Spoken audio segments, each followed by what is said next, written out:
Hi, welcome to week 8. Week 8 is going to be shorter, especially with lecture and assignments, as you guys have a midterm.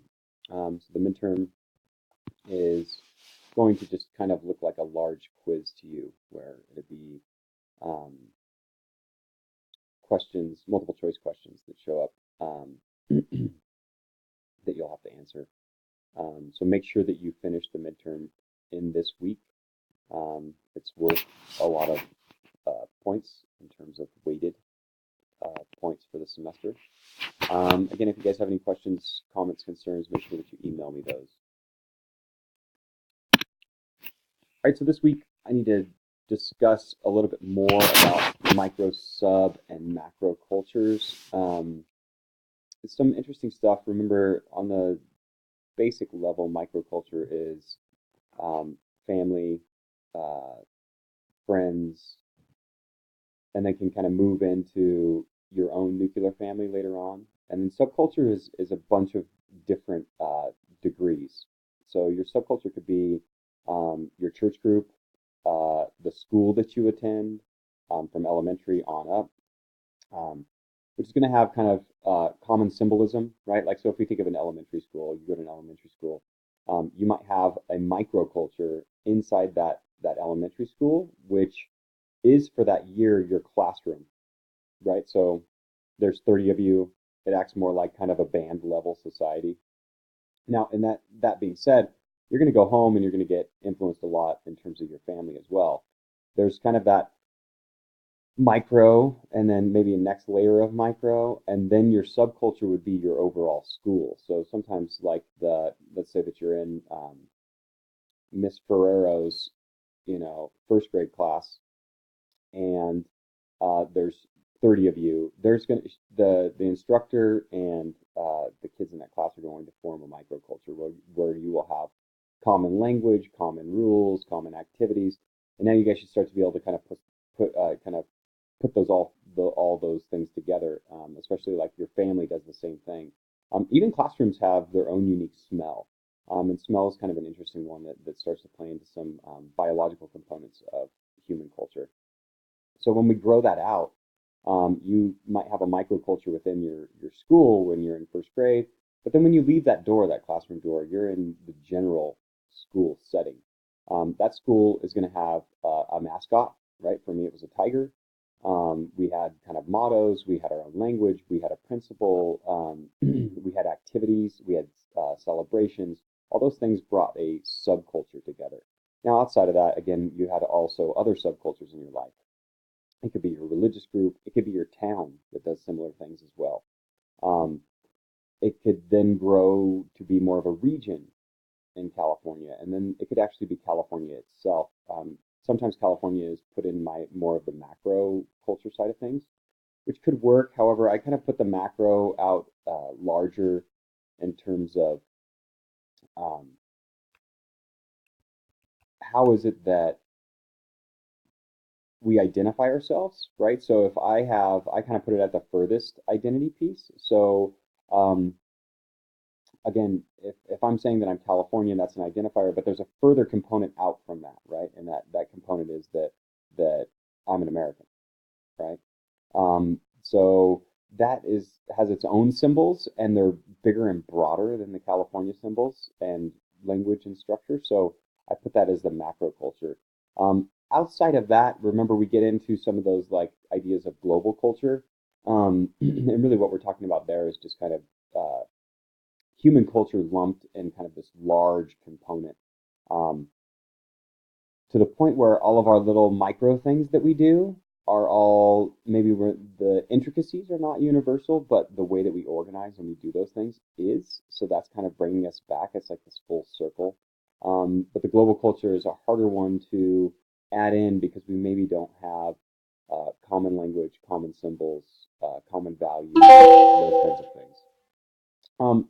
I have on here a discussion of oxytocin. Oxytocin is a hormone within humans. It's called the love hormone. It's also called the ethnocentric hormone. Um, I've read up a lot about this. This is kind of one of the biological component of tying into culture, right? Oxytocin is one of those things that we get a release of when we have human contact, human touch. It could be everything from a handshake to a hug. Um, Women have it a lot when they're pregnant and when they're going through pregnancy or labor. And again, this is it's it's like the love or cooperation hormone. So a lot of times this is going to be released in a huge amount during labor, and this kind of overcomes it. And you can see this with women or relatives who have kind of just given birth, where they're exhausted and they've gone through this whole uh, long labor, and yet they're still smiling when the child's handed to them. That has a lot to do with this oxytocin release, and instant bond of having that child touch mom and dad and family members and all those other things. There's going to be an oxytocin release in that as well.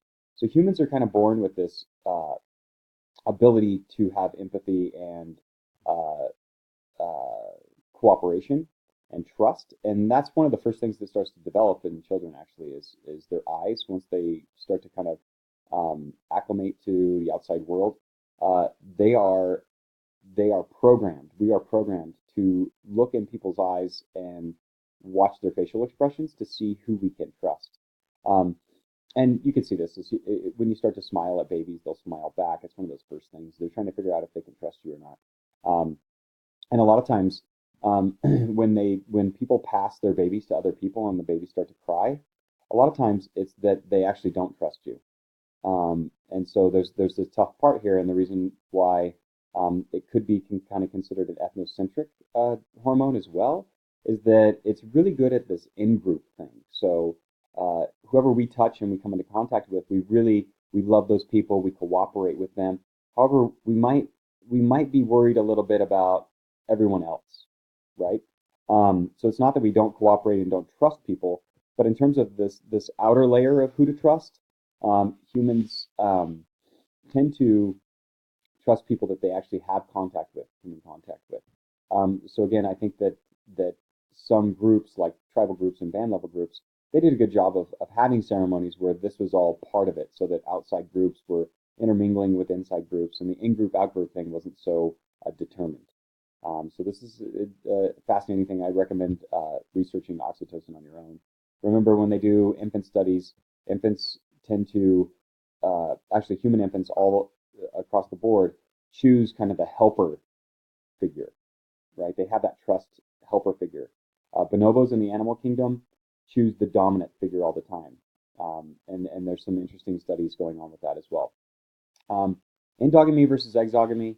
Endogamy is marrying or yeah. So endogamy is marrying inside the group. Exogamy is marrying outside the group. So inside, ex, outside. And this has a lot to do with kind of marriage, trade, those kinds of things. Connecting symbolically to a location. This has a lot to do with, like last week when we talked about matrilineal, patrilineal, those kinds of things. And then I think that the big question that should kind of continuously be in your minds is who impacts us and helps to enculturate us, and who makes us who we are. This is the tough part when we get into the individualism of America. Really, culture is by and far a larger impact on us as selves. We don't just walk around and avoid picking and choosing what self we want to be. From a very young age, we are enculturated through our experiences with other people. And it could be that we're trusting or we're not. I mean, back to kind of childbirth in America, they tend to put kids, in another room at a young age. So when that happens, our trust is going to be dropped a little bit. And the reason why kids cry at 3 months old when they're put into another room is because they're looking for that oxytocin release. And if they're deprived that, they're going to be upset. But in that, let's think about what that does. Is somebody is a child, is a 3 month old going to truly trust and believe in the group completely when they're being basically put into another room away from the people they are supposed to trust? And this is, again, we need to look at this stuff culturally to see, what is the value of oxytocin? What is our cultural constructs and enculturation practices And how's that helping us become who we are? Now, in America, we prize individualism. So with that prize of individualism, actually what we're doing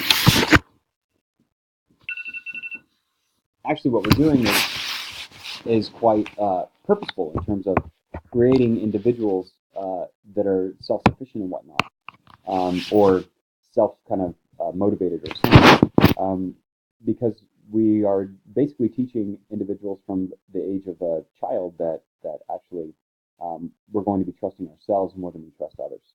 And this is not the case for egalitarian societies and band level groups. Um, and again, that's the thing I think too that makes it a little bit interesting when we get into microculture and that switch in American culture where we have the family, and then eventually, like middle school, high school, we start to substitute out families, microculture with friends. And remember, these things have everything to do with time in, right? So micro is how much time we spend with people. So again, back to the family or the classroom or the friend group, that's who we spend the most time with. Sub kind of moves out from time.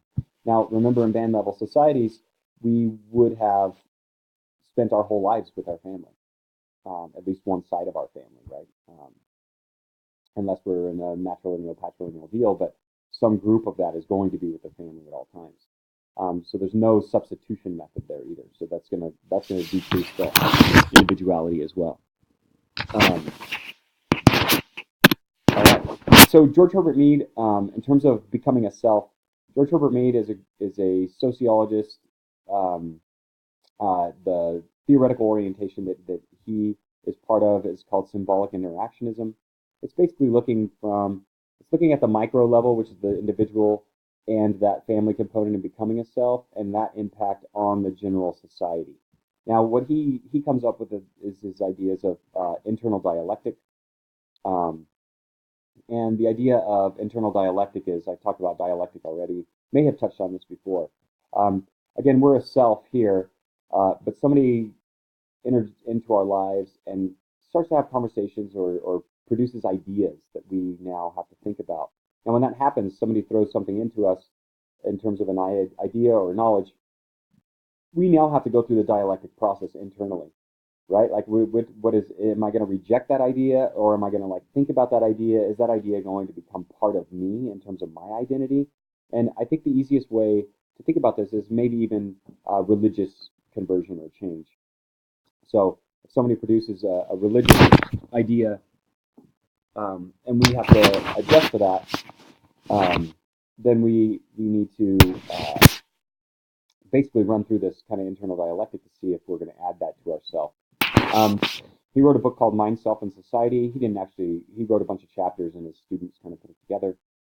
His ideas around becoming a self was that we as selves have to view other people accepting or viewing us as selves, so that then we become aware of that self. Now, what that means is that becoming a self actually requires other people. Okay, and I think that this is a delicate process in terms of identity. And remember, Mead's coming at it from a kind of an American perspective in terms of self. A lot of other cultures don't have this identity and this self thing. It's not a universal for everybody to go find themselves. It tends to be more Western in thought. And although I think that there are some broad applications, at some point you do feel like, well, okay, so this is me and that is you, and ultimately we do have to go through that process. So Mead was instrumental in kind of this mind-self process. All right, this is a kind of a matrix in terms of American culture and identity. Sorry, I've got a kitten who wants to just so identity in American culture. This is a good example of what your individual to your microculture, your other microcultures out to your sub, and then macrocultures looks like. And really the arrows represent who's going to impact you in terms of your life. For the groups, age set of it's a group set of age people in terms of rituals. Some of these in band level societies would be like bar mitzvahs and some of these other things. Rites of passage would also be one of those.